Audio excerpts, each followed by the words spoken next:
Hello and welcome to Bigfoot Odyssey and it's Sunday Encounters. I hope everybody's doing all right out there tonight. We're going to have a good show tonight, I think. It's Sunday Conversations. Obviously, we would love the people in the chat to interact with us. If you've got any questions about Sasquatch, put them in capital letters and we'll ask ourselves the question because we've got no one else to ask. Of course, if anyone wants to join us, give us a shout in the chat, and you can come on and we can talk Bigfoot. That would be But fun. yeah, but to start with, you're on with something at the moment, aren't you? You're going Yeah. you're going on some Bigfoot motorway highway. Yep. Right. Yep. Like What's right that? now, we're on the Oregon coast. And so my guys are out right now as we speak, or they're checking out a trail. And it's right around what they call Devil's Lake. And I don't know, I've always heard like a lot of people always say that when you hear either devils or monster or that uh, reference, that usually there's some kind of activity around there that, you know, either Mm-hmm. in historically or whatever. So we've got some few trails around here that we're checking out, but there's also a Bigfoot highway Oh, that that I want to go. And we've been kind of looking at different spots along it and picking a few areas to go check out. But apparently it runs along the West Coast from right. all the way from Washington, maybe even, upper Canada area and down, but definitely Washington all the way down through I California into I the always love looking at maps. You know me, when we talk about yeah places, I always grab a map up. So, um, that's where you're at. yeah Let's have a that's look it. on the bigger picture. Okay, that's a big picture. There we go. But just trying to get an idea of where you're at. But yeah, that's it. There, Devil's Lake is near the coast. Yeah, and so there's all this like most of the area here in Oregon has been pretty heavily logged, but there's a lot of sections that have old growth in them still, and Mm, so there's some of those areas back in there that they claim is somewhat of a highway where there's been a lot of reported sightings along these sections. And so, it goes up into the Sierra Nevadas, into that area as well. mm. And so I'm really interested. And so we've picked out a few spots. There's like Wolf Creek and some other areas that look really interesting. And there are a lot of other people down here in Oregon area that are actively out researching. So I'm hoping to catch up with some of them soon. And yeah, there's like a Lane County Bigfooters out here, and she does a lot. She finds a lot of tracks, just Mhm. really remote. And yeah, and she recently I think she just broke her arm while she was out trekking around. So yeah, yeah, and fixed it on the trail and heading back in. So it'll be really interesting. But she does a lot of footprints out there too. So I'm wondering, like, should I bring casting material? I've never, I've never thought about that though. I think a I think a big question is, what sort of researcher are you? I mean, seems to be different types. That's true. You know, Yeah, I people don't. that are just Huh. looking for some prints, some that are looking for, to take a photo, some that are looking for track. I mean, there's how far do people want to go with it? Because I think there's so many levels of how you Yeah, can go with this research. If you can only put a few days into it or even a day, it's very difficult, I think, to pick up much information. I think those hardcore ones are the ones that are either staying out there for weeks and months. yeah, Mm. and that's what we want to do is plan a trip when we pick one of these spots that we really think like, okay, this is the one we want to go to. We're going to go out there, set up camp, and spend a few weeks at least. And the guys are going to get out all their survival gear and just backpack it way out, and really do some trekking around and seeing what's out there. I wouldn't consider myself a researcher as many of the others are. I'm more of an enthusiast. I guess would be the word, looking for answers. You know? I think investigate is a good word, probably a better word, isn't it? Everyone has a Yeah, go at the word research, but we research lots of things through the day. If you're buying a product, you look online and research.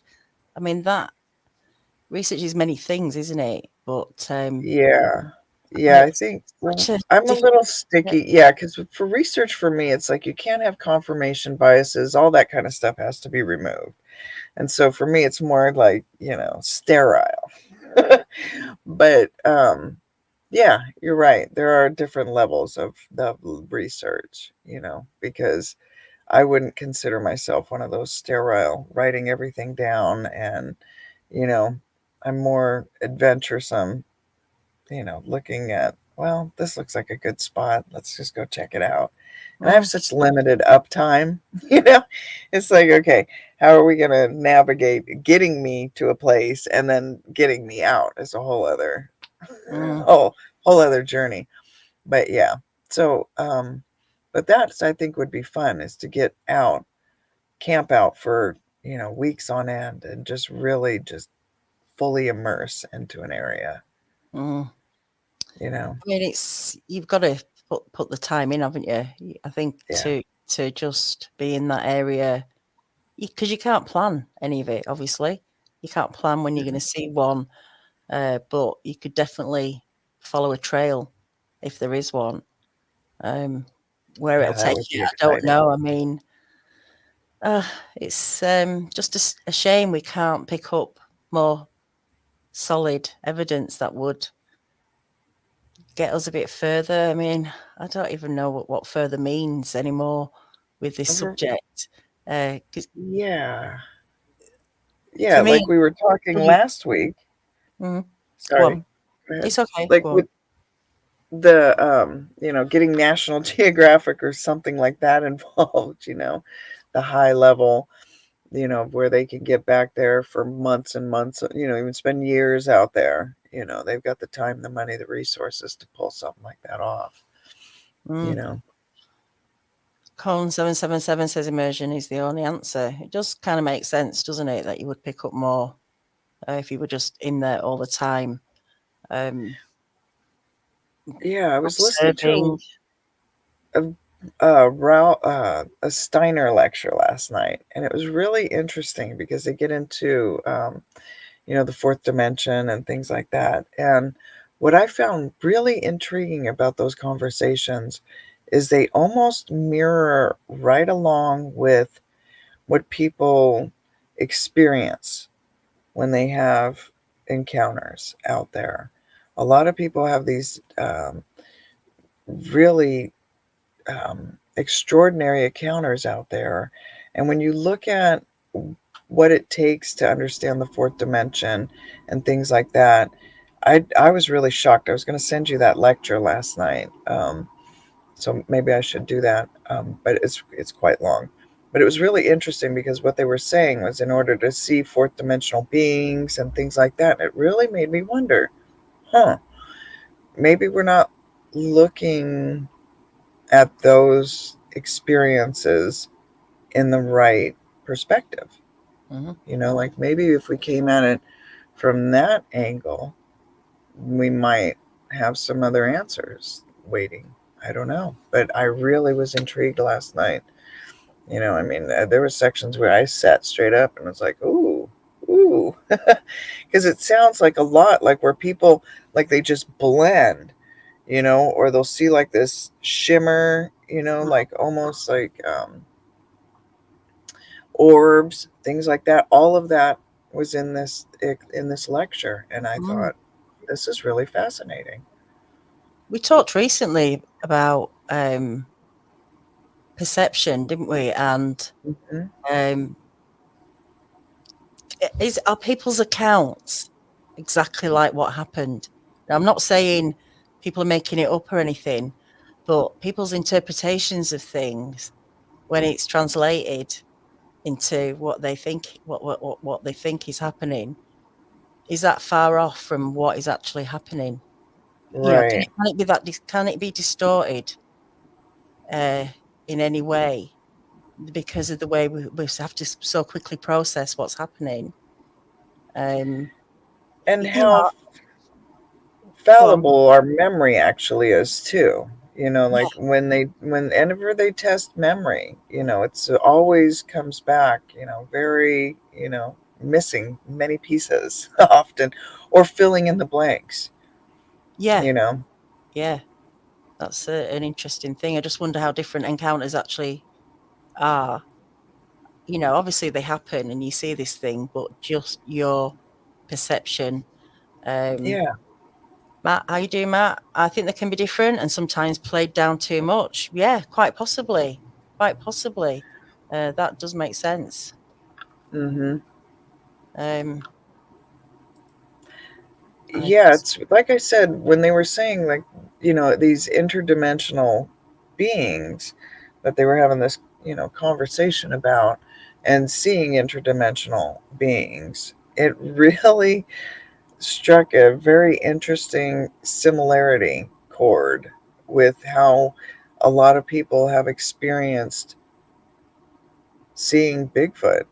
You know, I thought, mm, wow, there may be something there that we're just missing. definitely, definitely. Um, I've, I don't, you know, I want to talk about a little bit about Bigfoot in England because Ooh, a few people have had a bit of a go at me because of my opinion. okay. It's literally just my opinion. It's what I think. Um, but a couple of people had said some things and told me I should go out and do the research. You know, put some work into this subject. And I think I actually do put a bit of work into it. You know, I've been consistently Mm-hmm. here week after week for quite a few years now, just trying to put ideas out there, not trying to claim anything. Um, but it's just such a hard thing to prove. And it's even harder in the UK uh, to be believed, I guess. It's such Yeah, a foreign subject here to the normal, to the everyday average person, that it really doesn't translate over here very well, you it know. must make for some interesting conversations. It's really limited. It's really limited, you know. And I guess for anyone who's having encounters or experiencing anything, you know, there's just really not a lot of places to go with it. And so I don't, you know, my opinion here is I don't really know if anything's going on here. I've spoke to people that have had encounters in, and I believe their encounters. The ones I kind of go for more, a lot of the older ones, from like from the 80s, 90s, and Ooh, I've always thought that they may have been here, but maybe not now. I just think if they're breeding, why aren't we seeing them? In America, America's like a really huge place, and people are bumping into them everywhere. Not everywhere, but regularly. You know, we're hearing right. of it That seems all the time. In England, it's such a small place. Surely, at some point, these things are going to be like coming out of the woodwork. You know, because where else are they going to go if they're breeding? Um, we're not that big a place, so I don't know. That's why I don't think. You know, I don't think they're here. But who knows? I it's can't really say. interesting. Now, do you have a lot of lore of? We do with a green, you know, green man, but green Okay. man to me isn't, you know, Sasquatch, Bigfoot, Mm-mm. Mm-mm. and a lot of the depictions of him don't really look like a Sasquatch. Just looks like a man of the forest, you know, a man from the woods. Yeah, So I don't know. that's I don't know. interesting. Huh? I don't know. Yeah, I, That's I right. wonder though. So Jerry, I had a girl on, a lady on, Charmaine on Hidden Existence, and she has an incredible account. She was in Scotland. She was young, 8 or 9, and walked up to this thing. It had its back to her, and it was reaching out to a tree, pulling a branch down. And Oh, she screamed and turned round and ran, but she knew that that wasn't a bear or wasn't anything, you know. Wow. And I 100% believe her encounter, no doubt. I just think there must be very few here, and that doesn't make real sense, does it? They have to, or maybe, at some point, if they can't keep breeding, what happens then? Right. Or if there's this other dimensional aspect to them, you know? I don't know. I Quite find possible. the dimensions very intriguing, because they have found at least 11 dimensions that they have found, and we've got space time. And so it's hard for us to even conceptualize a different dimension, and what that even means, you know. And so, like, sound, light, all of these different things, all of our senses that we pick up, everything that we take in, comes through our senses. And so if those senses were heightened in all areas, touch, sense, smell, Mm, intuition, there's a lot of people that have incredible intuition, and they have incredible ways of, telepathy and different things. So you can't just erase that as it's not possible, because there's plenty of it, you know, to pull yeah. from. So I don't know. I've just, again, that lecture last night just has me just all in a whole different. I don't know. I always was, the firm, flesh and blood type conversation, especially after seeing those tracks out in the middle of 26 below. I just couldn't fathom anything wanting to be out there, you No. know? So I don't know, but that lecture last night has just got me so intrigued on a Mm. whole different, perspective, I guess, because I never looked at it from that perspective, You'll have to send me the as, link. You'll have to send me the link to yeah, it. Fred in Alaska, how you doing, Fred? They may breed like other wild animals and only reproduce when the environment allows. It's quite possible, you know. Who who knows? By the way, on Tuesday, drawing Bigfoot with Larry Batson and Fred in Alaska is coming on to describe awesome. one of these creatures, and I'm looking forward to seeing what he saw. Yeah, Um, Ellen Harrington, how you doing, Ellen? What if they teleport? Yeah, if that's what can happen, I mean they could move all over the place if that's how it works. I mean, I don't, beam me up, Scotty. I mean, what's all that about? Could that? yeah, Yeah. and maybe we're not quite understanding that teleportation. Are they shifting in and out of dimensions? Are they, able to? Now that's where you get weird. Are they able to shift matter? You know, because it's all just a reflection of light. Are they able to adjust the light? I don't know. I'm really intrigued by the conversation now. And so I find it very interesting how many people have had those experiences, though, that really do parallel with that Mm. fourth dimension, conversation. And This is interesting again, Ellen. What about Count Sasquatch appearing out of nowhere and leaving in total silence? I think they could appear out of nowhere just by blending in just with the environment and just kind of step out.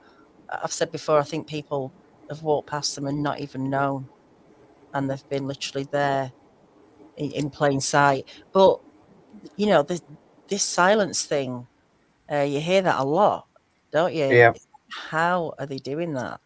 right. Yeah, there's some kind of, like, all of the critters goes, like, the forest goes silent. A lot of people talk about that.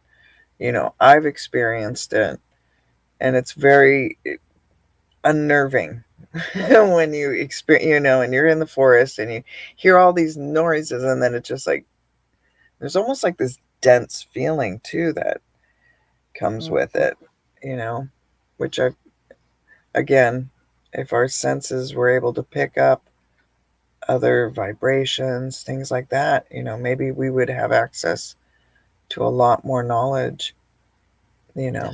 Definitely. Hi, Aaron. There's deep cave systems in Wales, Northern Ireland, Scotland, and a place called Lodgepot in England. There is cave systems everywhere, pretty much, isn't there?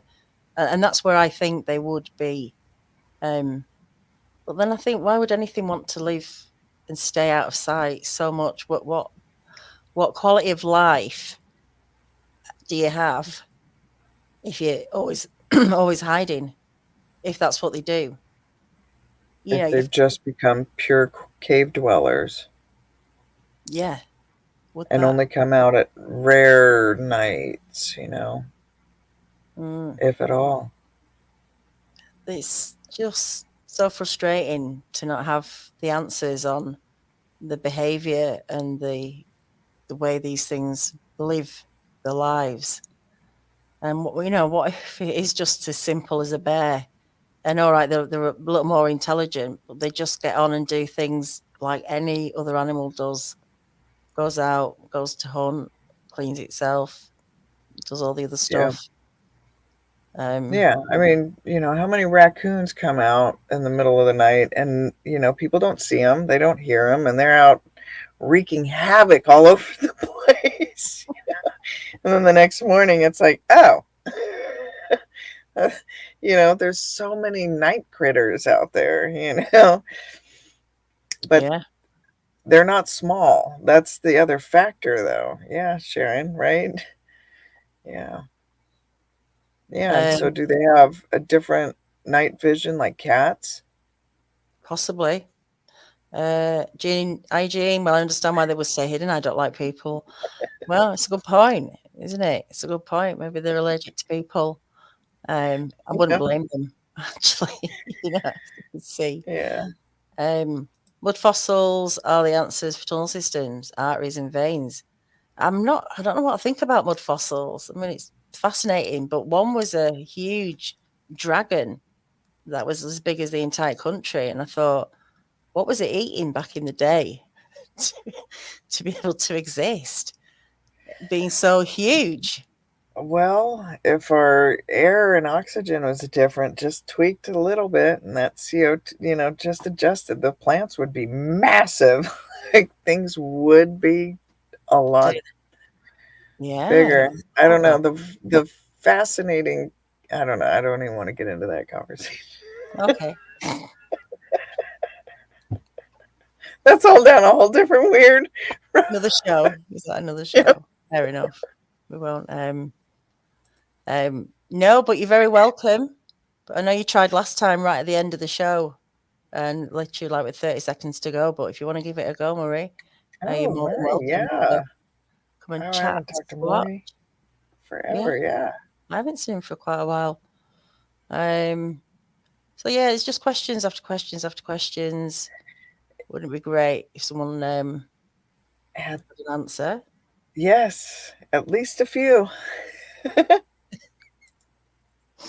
Like Um, definitive. I think there's a lot of opinions out there. And I don't know, there's so many random differences too, also, right? Like what people experience in Florida and what people are experiencing in Alaska are seemingly different. It visually, everything about it. well, if you just think about the ones that are in the swamps, that they're living a different lifestyle to some degree in how they Right. adapt to wet conditions, constant wet conditions, to those that are in the woods, in dry you know places. It's just even the food that they're eating has got to be different. I mean, what are the ones Yeah. in the swamp? Have got a limited diet. I would have thought. Well, and vice versa. You know. Right. Like bears, when they come out of their dens, they're eating a lot of roots and things like that. And so maybe there's a whole different pattern to their eating as well. That, yeah, there's so many factors that it would be really interesting to be able to start narrowing a lot of these down. Like if someone could take, like, okay, let's go look into it this much, for, are they interdimensional or are they physical? Like, we can't even get that answer. No, that's the frustrating thing, isn't it? I'm just going to Yeah. drop the link now, Murray. It'll say Bigfoot Odyssey, but I've posted it, obviously. Fred in Alaska says, anyone notice more activity in the fall time? Does anyone know, have an idea of where they get the most activity? Have you logged it ever? That would be, yeah, I would be really intrigued by these overlay maps. If someone could, pull those databases together and start doing these overlays of things like that, Yeah, there is a times guy, of year. actually. There is a guy in PNW. I guess that's PNW Pacific area. Northwest. Yeah. He's doing that. Yeah, he's doing that. And hello, good evening to Murray. Hey, How you how's it doing? going, girl? Going good. Hey, Going good. He's doing that. Oh, I got to turn the sound down on my TV here. put your volume up. We'll let you off. Close. Can you hear me okay? We can hear you. Oh, we've got another one. We've got someone else as well. We've got Mr. Jason. Oh, hello. oh, hey, Jason, oh my God. it's a party. Mister doesn't know shit about Canada. Oh. Look, dear. just because no one lives in Canada doesn't mean I don't know shit about Canada. Can we keep it clean, please? Can we keep it clean tonight? We do have Oh, children. sorry, I forgot. Yeah, We have Iron Dogger, and I understand. I'm sorry, Iron. Gotta get the swear jar out now. Iron Dogger. At least $20. Iron Dogger. We're just talking Sasquatch. Oh, are we now? For a Let's change. get Gene on. For a change, yeah. For a change, something different. Oh, I like how you're pushing the edge and the envelope on this show. Pushing that Sasquatch. I mean, really going outside the box on this. I appreciate that. Yeah. And I thought, who best to join us to push it even further? Yeah. You, Jason? Yeah. Oh, yeah. No, love the big ape. Well, it doesn't really exist. Let's be honest. There's no such thing as Bigfoot. It's all a delusion. We're all making this up. Iron is the worst of them. Yeah, faking all of her. Yeah, no, we know it. We know. The truth must be told. Canada is a psyop. It doesn't actually exist. Alaska's really an island off of Baja California. Exactly. Mm-hmm. Bunch of Russians living up there is what it is. Yep. We know. Jason, can't get anything past you, huh? No, ma'am. No, you can't. You cannot get anything past me. Canoe, very funny. What do you think then, Murray? I don't know. What would you like me to tell you? What's going on with Sasquatch? What do you think? Dear? Not much, thank God. Not much. No? I live on the Bald Prairie here in southern Alberta. If there was anything running around, you'd see it. Mm. Even if it was crawling around, you'd see it. But, so you don't get nothing. You don't get many sightings there at all? Between where I live, yes, to the west and to the east they have over the years, but nothing in the last 10, 15 years that I know of. Mm. You have to wonder, don't you? Like you say, if it's flat terrain, a lot of flat terrain, it's not going to be in that area, is it? It's got to have somewhere. Well, there's a river north of me and then Chincooley south of me, and it's a big depression in the ground, so it's like a small valley, but it runs for miles and miles. Mm. So, Jason. Daniela. Yeah. I mean, we're talking about earlier as well how people's perceptions of their encounters can be distorted when they're relaying back to themselves. Oh, of course. Yes. What happened. And so, well, Yeah. No, absolutely. Look at, any police report, right? Particularly when we can check against cameras and things like that. Distance, size, even particularly the more traumatic the experience, even the order of events can be. The Sasquatch got him. Must have done.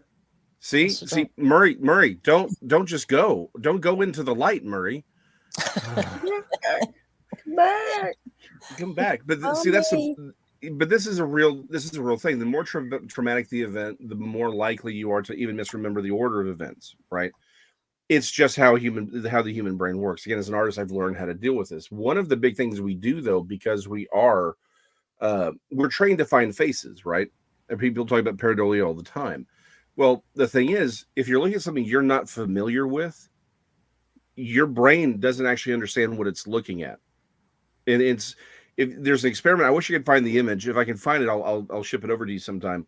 But essentially, it's the image of a cow, but it's framed in such a way, it's a black and white image. You can't tell what it is. And then you say the word cow, and you're like, oh, I know what this is. And you can make everything out.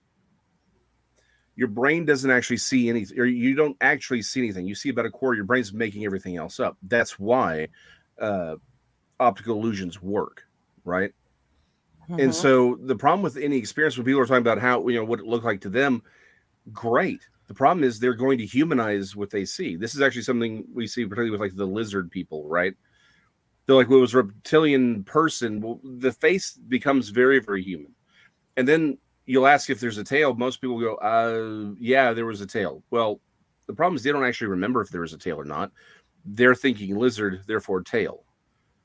Mm-hmm. And which goes back to maybe there aren't lizard people running around, say, Skateboard Swamp. What it is a Bigfoot that they were encountering. But because it was so unusual to them, or if it had mange, particularly bad mange, it could look almost reptilian. It's actually the theory I have in my book for the Fort Worth Goat Man, is that one person described it as being scaly, another person described it as being a burn victim. Well, that's mange. If you're out in the woods, if you're out in the wild, but if you've seen a dog that's got real bad mange, it will look like a scar, like it's been burned, or and so I think a lot of these things are going to be creatures with mange, and so, but then it changes from a Bigfoot into a lizard person, and then the person honestly is going to say it had a tail if it did or did not, right? Because their mind is just going to make it up. This is why human recollection is terrible. But the problem is that doesn't mean the event didn't happen, right? No. There you are, Murr. We thought the Sasquatch got you. Yeah, I wish. Kerry actually commented, "How you doing, Kerry? All people have is what they recall, even that can change over time. It's just what you can remember at that time." Right. But, but the more and the more exotic it is, the more traumatic it is, the more things aren't really going to line up. And so, again, it doesn't. Now, the problem is a lot of people say, well, then you can't say anyone's ever seen Bigfoot because it's traumatic or whatever. But the problem is, but you can say they saw something. It does, just because it's not a perfect example. They're not going to be able to recreate it like a photograph or a picture. Doesn't mean that the event didn't happen.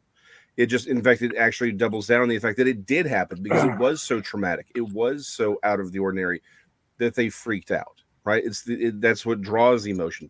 You see a bear, people know what a bear looks like. They see whatever, they know what that looks like. They know what a bear looks like. But, please, bears don't live in Canada. Nothing lives in Canada. Nobody lives up here. Nope, not a person. Again, Canada doesn't actually exist. It's a psyop. We know this. Exactly. Canada and Australia. Off the map. Off the map. Well, Australia can't exist because we know the Earth is flat, so it's all a psyop.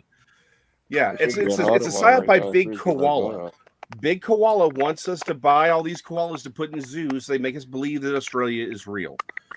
But it's one of those things where a lot of people like to say, "Well, see, you can't actually trust that these people are saying." It's like, no, you can't trust that they're representing what the creature actually looked like perfectly, but it doesn't mean they didn't see a creature. It doesn't mean they didn't encounter something unknown. It just means that they're going to humanize what they saw. It just means they're going, the distance or the height might be different, right? I'm sorry, but most people don't even know what 9 foot tall looks like. Much less people in Waterton that saw one years ago, and they insisted on filing a report with the park warden, and the park warden says, "Are you people sure you want to do this?" And they said yes. There was a couple of girls. It was in Crandall Creek campground, just Right. outside of the town of Waterton. Waterton's not very big.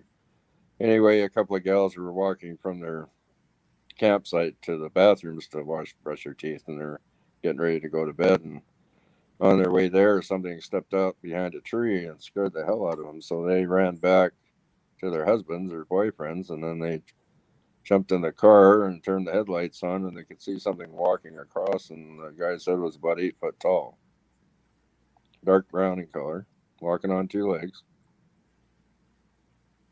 Yeah, and It's big.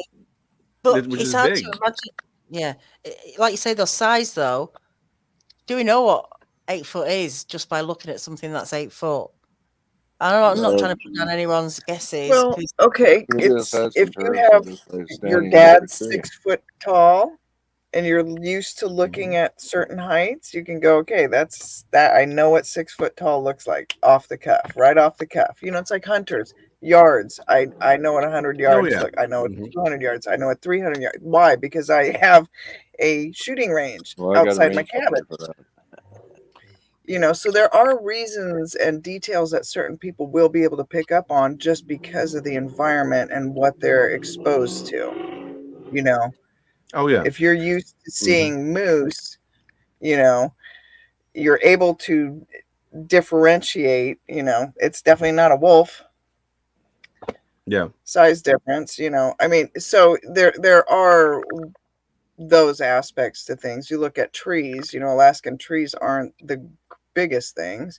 You know, you get down there to Oregon, some of the they have actual trees in Oregon. Yeah, trees are bigger than some of our trees are high. So yeah, same thing here in North Texas. Like we have the occasional tall tree around a nice creek, but again, the broader point here is you have an unknown situation. You have adrenaline flowing. Most people aren't going to look at a creature that's 9 foot tall and say it's 12 foot, right?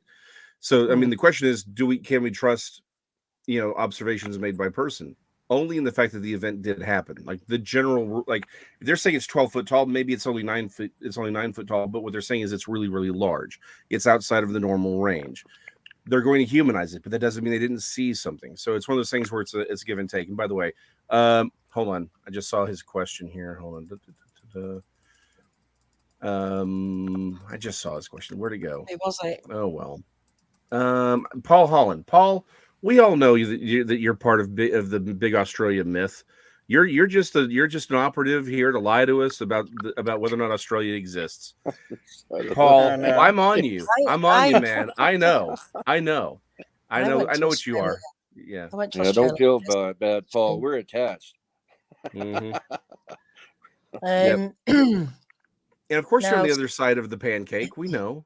Just saying, he's a part of the big koala, industrial complex to sell people koalas. We get it. I'm on you. Ellen Harrington's asking, have you had an encounter, Jason? Not with Sasquatch, no. No. Go on. Tell us. Well, it's Bigfoot Odyssey. I don't think people want to hear about pterosaurs. Last fall. It was scary. You can tell. You can, as long as you know, give it a minute. In a minute. Say it in a minute. All right, in a minute. Yeah. Pterosaur. Ramphoractoid back in 1992. There are plenty of people who've seen them here in North Texas, southern Oklahoma. Really, they've been seen all over the place. They only tend to be, at least the ones that are seen around here, seem to be between 8 to 10 feet in width. They have they seem to look very much like cranes when they fly. They do the S-curve shape thing with their neck. Thing was 5 feet in front of me. California condor. We don't have California condors. I wish Californians would leave, to be honest. They're messing up my roads. Nope. It was again, and everyone who sees them around here says the same thing. They look like a pelican or they look like a crane, and then they get a closer look at it and they're like, "There's no feathers." I was just going to say there's been sightings of them in New Guinea. Mm-hmm. Oh yeah, Papua New Guinea. That's a long way from U.S. of A. Well, the thing is, they've been seen all over the U.S. I don't know. Well, that's actually the question, right? Because you go south around the Rio Grande, and they are much larger. People do see them; they're much, much larger. Here in North Texas, southern Oklahoma, they seem to be smaller. So the question is, do they breed here? You have the juveniles that then leave, or are we looking at two different species? We don't know. There's not enough evidence to know, but we do know that we have. I'm crackling. You're crackling a bit. Crackling up a bit. Yeah. Well, we've talked about this, Jason, but oh yeah, we've said that these things could just be around us. We're just not looking. Mm-hmm. People just don't look up, just don't see. Well, and they do seem to be mostly. Oh, exactly. But more important, they do seem to be mostly nocturnal. But they are seen in the early mornings, right? But they do seem to be nocturnal creatures, and that's, again, they're nocturnal. They aren't overly large. At least the ones around here aren't overly large. And when they are seen in the day, most people look at them as, something like a crane, a blue heron, until they get a closer look. And like you were saying, you don't look up. Most people are too busy driving or on their phone. People are like, oh, I'm in the woods. Most people are not in the woods, really.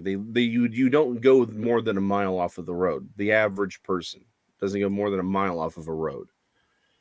And by road, I do mean dirt road. Like, that's it. I mean, these creatures don't have to go very far to not be seen. They just have to be somewhere where your car isn't.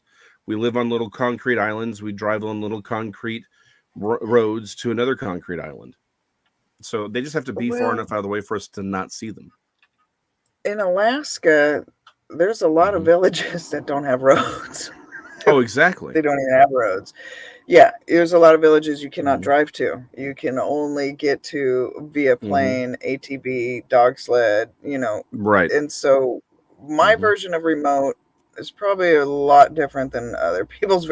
Like, I would consider my cabin as far removed. I wouldn't consider my cabin remote, but there would probably be a lot of people that would consider my cabin remote. Like, if you were to pull up the map and look at where the cabin's at and how far removed it is, a lot of people go out there to get away. Yeah. By where our cabin is. Like, it is a major recreational area for people, to come out from Anchorage and stuff to get away to. But remote to me is somewhere where you're off of off the road. You're not, either you're taking an ATV, you're taking, you're not able to even hike in. This is not hiking. If you're hiking in, you're still not remote as far as I'm concerned, and that's where you see no lights. There's no light pollution. There's none of that kind of far removed. That's remote to me. So there's also because it is remote. It's not just remote to you. That is actually remote, and that's the point, right? The vast majority of people are not going to remote areas. No. They're going, like, even when they're like, we're going to go hike in the primitive at a state park. Great, you're still less than a mile from a road. Most primitive camp spots that people will even go to are still, you still have light pollution. Like, you still have a cell signal. Yeah, exactly. Right. You have to wonder as well, though, those that are more remote, that are not encountering hikers or hunters, how are they going to react if they haven't been primed up like the ones that come in close and see people on a regular basis? That could be a whole different ball game. What if they haven't seen a human before? I think that's a great point. Yeah, I think that's a great observation. There is a question is why do they seem to be larger the further north you go, right? Well, but look at bears. Exactly. Well, look at it's any megafauna, right? The deer in Texas are whitetail, and then you have to get further north to get to the mule deer, and then if you go a little further north, you'll get reindeer and moose, right? In that mythical land that is Canada. It's. I'm wondering how many people actually think I believe Canada doesn't really exist. I'm wondering that now. I mean, they could be now you've started the rumor. Yeah, exactly. Okay. Well, it is an interesting question, but no, it's all mega. Like the further north you get, the larger your megafauna becomes, right? Black bears tend to live in the more lower 48, and then you start getting into your brown bears the further north you go, and once the brown bears sort of hit far enough, they become polar bears. Right, they get bigger. The largest animals in the earth, like the blue whale, they live in the cold waters.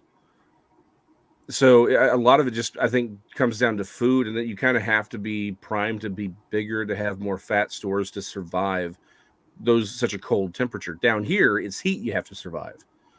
That's why we have things like Yeah. jackrabbits. Like, why do jackrabbits look the way they do? They're longer. They're larger than the average rabbit, but they're longer ears. It's to dissipate heat. It's to get the heat out of the body as quickly as possible. So, like when you look at like Jeff Stewart's account down here off the Sabine River, right? It was only like 6.5 feet tall. He was 30 feet from it. He wasn't overly surprised. He was surprised to see it, but he wasn't surprised because he'd already seen them earlier in his life. He'd had multiple sort of encounters, so he knew that they were on the property. He didn't feel threatened, but he was there long enough to see it. But he talks about how thin it is. He could count the ribs. It was lanky. Because again, it's Texas. It gets hot. So being big and bulky and hairy is not what you want to be when it's 105 degrees around the Sabine River. It's just not what you want to do. No, we brought our husky down to Texas for a few months, and that poor dog from Alaska to Texas. Oh We had yeah, to get him a little pool. Yeah, it was I cruel. imagine. It was borderline cruel. Yeah, we had to keep him in a pool in the shade all the time. Yeah, I can't imagine. But maybe that also plays into the difference in their mass and everything as well, like you were saying, Mm-hmm. Oh, What exactly. about the insulation? What about the hair and insulation? I mean, Well, that too, yeah. I mean, does it get cold in the swamps? I have no idea, but I mean, do southern places stay warmer all year than in the north? And so would they have like an insulation layer of fur or hair like dogs do to, No, well, so again, it depends on the critter. It depends on their survival strategy, right? I know what she's laughing at. What you laughing at? Mm-mm. I'm sorry. Who is it? Who's commenting like that? Because I've been deleting them. No, this one's funny. I was All right. Yeah. I saw her laughing. I'm like, music. Oh, because I just keep repeating it, and eventually I'll just have to, Yeah. The rampant moose in Florida. In Florida, yeah, that's what I was like. Yeah, I saw it like that's what she's laughing at. Yeah, it's the apex predator in Florida. But no, it's one of those things where again, because it does get cold in North Texas, right? In East Texas, even in particular, gets colder than even here in Dallas or just outside of Dallas. So it's one of those things where, again, since we don't know anything about, really about Bigfoot, we don't know if will their hair grow thicker during the winter months? Do they have a different survival strategy? Are they even all that bothered by cold? Right, because there are different types of survival strategies for temperature. Outside of fat, right. you have fur, but then you also have the ability to draw blood away from the outer edges of the body and bring it in closer to retain heat. That's another survival strategy. Right. So again, another account along the Sabine River is a hunter, again, on their property, and his father, when he was when the witness was younger, they had laid out a bunch of trout lines, caught a bunch of fish. They had kept it and they were keeping it in a box, right, in the water, just to come back and get it later. They come back and it's 40 degrees, right? So not freezing, but that's pretty dang cold. Yeah. The Sasquatch tribe that was there had busted it open and eaten the fish, and they found all the fish debris, but they saw all these bare footprints in the mud. Big ones, small ones, clearly juveniles and much smaller. And his father finally turned, looked at him, and said, "Okay, I believe what you've been saying about seeing these creatures on our property, but it's because it's 40-degree weather. Who in the world is going barefoot in mud in 40-degree weather? I mean, it's not happening in Texas. You're just, that's not what's happening. And they're in the Sabine River going up and down. They can see it. These are, it's just too cold, and they'd done it overnight when it had gotten much, much colder. So clearly it doesn't bother them. Now, what is their survival strategy? Who knows? We don't know enough about them. All we have are theories. So, but it does seem like they can, clearly survive. the cold. But again, why did we see them get bigger the further north we go? Because that's the typical megafauna survival strategy. To survive cold, you have to be bigger, and there's usually more food sources in the further north you go because you have more greenery, you have more trees, you have more plants. Down here, like Iron Dogger and I were sort of laughing at earlier. Most trees around here are not going to tap. They sort of tap out at 25 feet high, and that's a tall tree, right? I mean, you can have some pecans around creeks that'll get 75 feet tall, but by and large, if you the further away from a creek that you go or a floodplain that you go, you're going to get 10, 12 foot, mesquite. You may get a few oaks that tap out at 25 feet, but that's about it. So there isn't, again, it's fewer food sources. It does get hotter, so you'd expect them to be leaner. And again, because we do see these kinds of changes in descriptions, that's why I do tend to think that there is a physical Bigfoot running around, because these are things that you'd expect to find in a natural population. Also on when we look at things like the size of trackways, we only see a small number of small tracks, and we see a very small number of really large tracks, but we see a bulk of them seem to be in a certain range between around 16 and 18 inches seems to be the bulk of the trackway. Well, that's a bell curve. You'd expect to only have a few bull males running around that are really, really big, and you really wouldn't expect to see as many juveniles running around, but you would expect them at the main line to be right about here. Well, that's what we find. So there are aspects to them that do track with what we know of natural phenomena, natural animals. So there is a reason to look at them, the stuff that we can observe from a more objective standpoint, like the tracks. Right, that's a physical thing that we can observe objectively. And again, like we said, sure, the fine details from an encounter are not always trustworthy, but the broad spectrum is. That's the point. The broader point, it's like they encountered something. It was at 9 or 12 feet. Who cares? It was big, right? It was hairy. Okay, great. We're seeing things, and and it's the macro that matters, right? What are the accounts of the stories? What are they? And then you get the all the different accounts. You're like, okay, we see patterns in those accounts. That's what we can trust, and those do indicate the further north, the bigger; the further south, the leaner, the less hairy. Which again is what you would expect. With again, that's something that's still technically science, even though it's based off what people can see. That doesn't discount it from being scientific. You just have to approach it differently. You just have to understand where the weakness is, right? So, there's so many factors to it, and what people are seeing and what they're actually able to recount 100%. All with everything, the details are going to be missed out. Like Jason was saying, but the bulk of what they're getting at is still there. Yeah. And that's what you need, right? It's the macro sometimes. It's not the micro. Yeah. The micros for when we can actually observe. In fact, there was a question was, hey, is there some way we can actually study them? Well, if we can actually find them, right? It's sort of like, again, gorillas, with gorillas, we had to find a troop and earn their trust. And that's how you learn about them.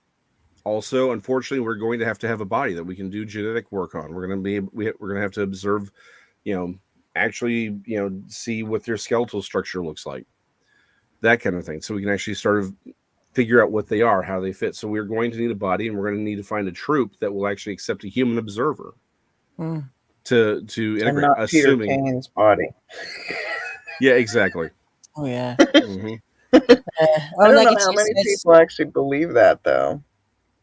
Yeah, I'll just put in Robert Crider's found 23 to 24 prints in Mexico.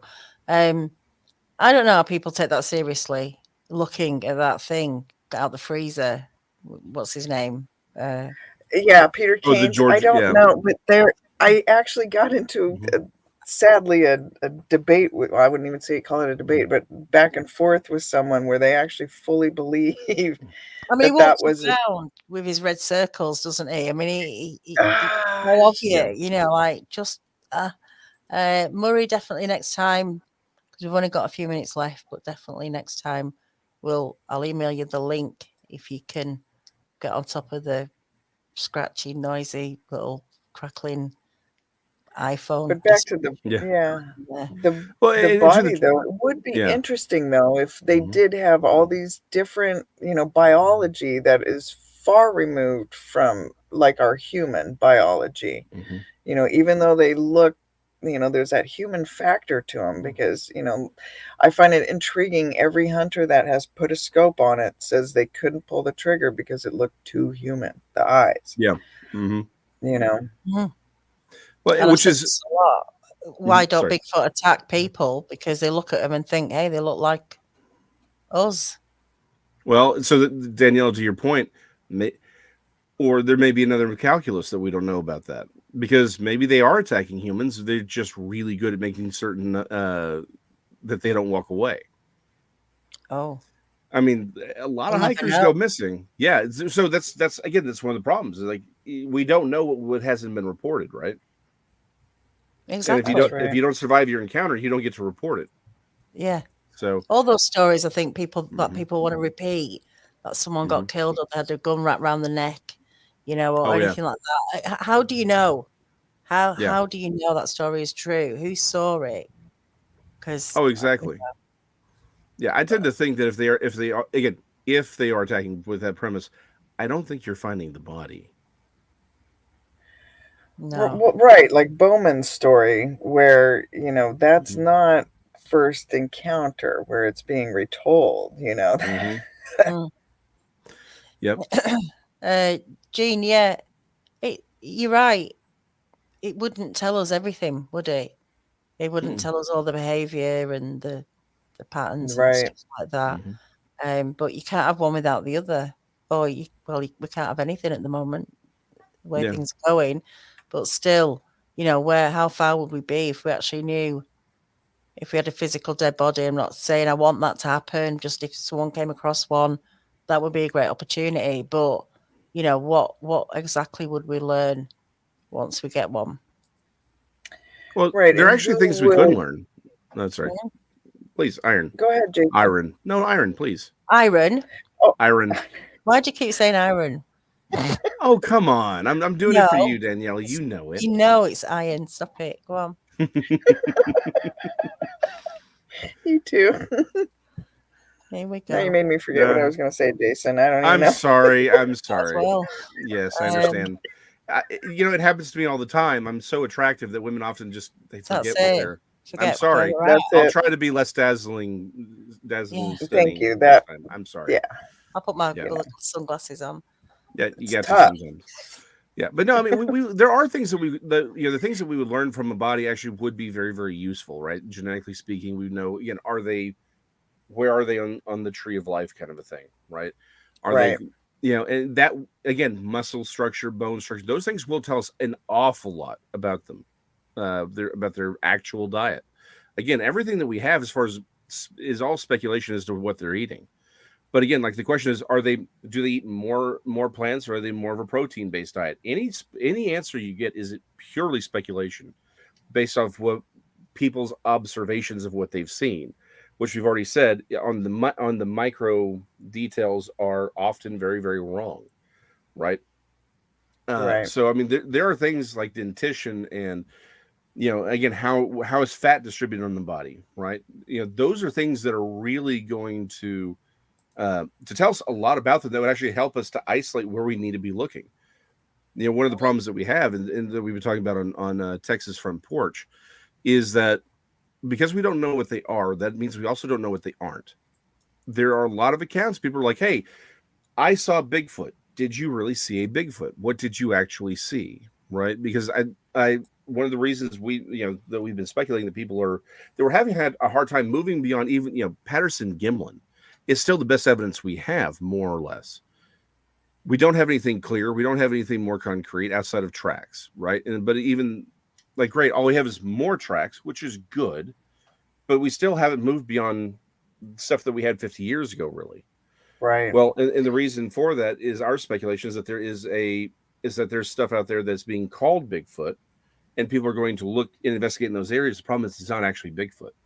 There's definitely the paranormal aspect to it, but there may be other aspects to it. The problem is Bigfoot is simply the nomenclature that's being used for all of this phenomena.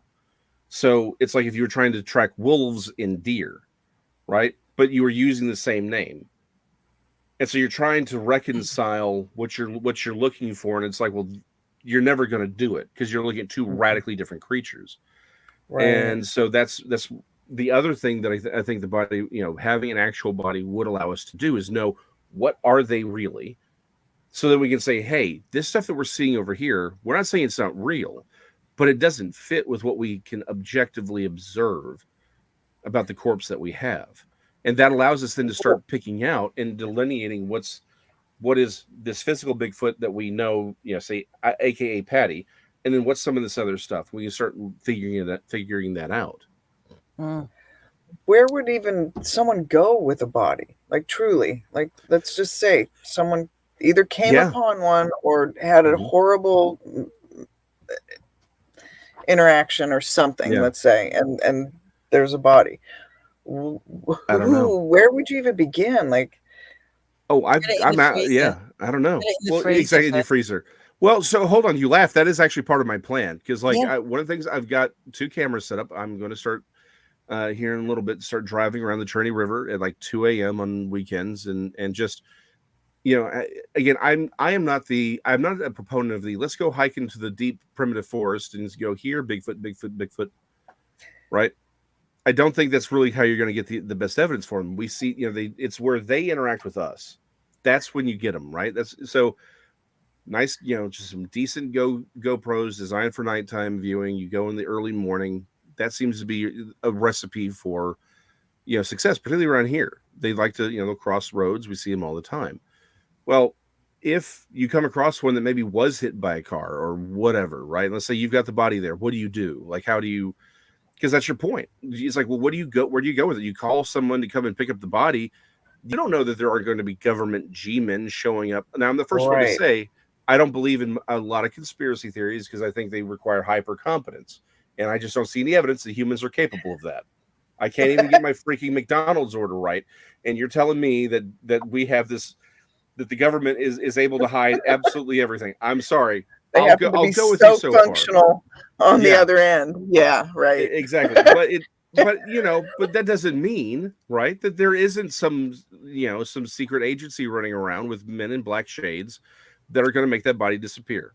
So what do you do? Right. So it's one of those things where, I think that's a legitimate question. Because again, let's say you do have the body right there.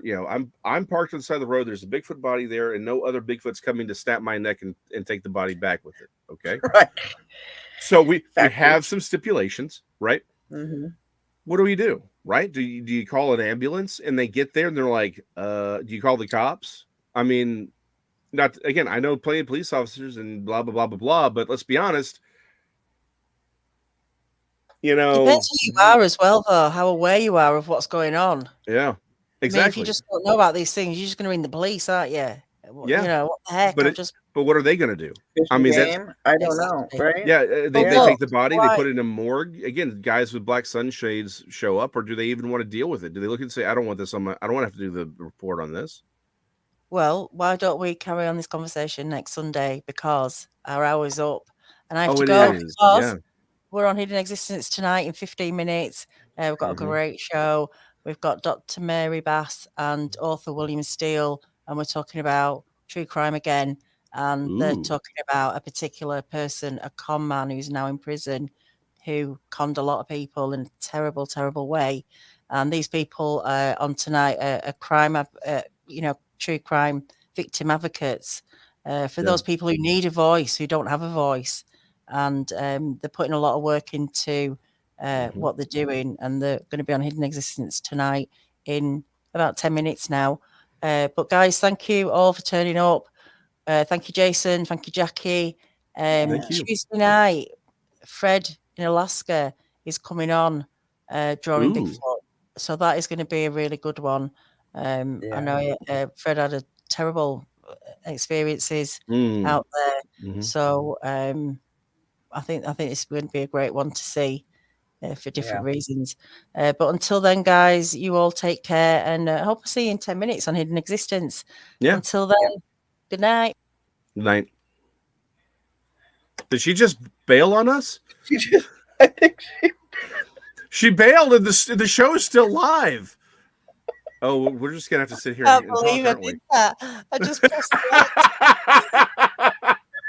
You can never give Tex crap anymore for this. Like, I thought I just need to go. I need to go. I was like, leave studio. And I was like, oh no, it's still live. Like, oh, it was gonna get so fun. What were they thinking? Good night, everyone. Again, I'm doing it right this time.